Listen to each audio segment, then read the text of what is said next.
మహబూబాబాద్ జిల్లా కిసాన్ పరివార్ నిర్వాహకులు డాక్టర్ వివేక్ మానవత్వం చాటుకున్నారు. పట్నంలోని అనాథ శరణాలయానికి చేయూతనందించారు. అనాథ బాల బాలికల ఆకలి తీర్చేందుకు 50 క్వింటాల బియ్యం అందించారు. Mahabubabad national institute for entrepreneurship and small development ఆధ్వర్యంలో కుట్టు మిషన్ శిక్షణ పూర్తి చేసుకున్న మహిళలకు ఆయన సర్టిఫికేట్లు అందజేశారు. అనంతరం ఆదర్శ పాఠశాలను సందర్శించారు. మహిళలకు ఉచిత కుట్టు మిషన్ శిక్షణ ఎంతో లాభదాయకమన్నారు డాక్టర్ వివేక్. మహిళలకు బ్యాంకుల ద్వారా రుణాలు అందించేందుకు తోడ్పడమే కాకుండా కుటీర పరిశ్రమలు నెలకొల్పి వారికి ఉపాధి కల్పిస్తానన్నారు.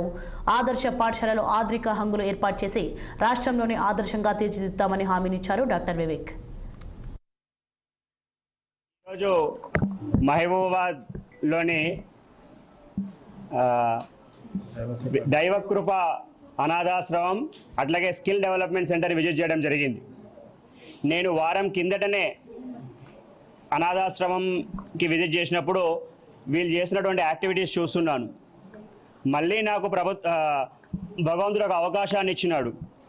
వీళ్ళు లోకేష్ అన్న వారి ఆధ్వర్యంలో చేస్తున్నటువంటి కార్యక్రమాలు అసలు నేను మాటల్లో వర్ణించలేను.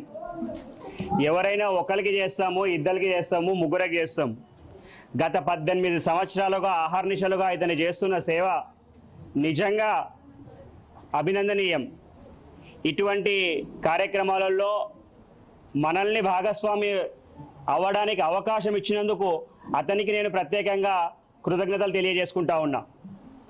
లాస్ట్ టైం నేను వచ్చినప్పుడు చెప్పడం జరిగింది, వాళ్ళ అనాథాశ్రమానికి నేను భూమిపైన ఉన్నంత వరకు నేను అవసరం వస్తే ఒకరోజు అన్నం తినకపోయినా సరే లోకేష్ అన్న అనాథాశ్రమానికి 50 క్వింటాలు ప్రతి సంవత్సరము కూడా నా ఆటోమేటిక్గా ఇతనికి వచ్చి అందుతాయి.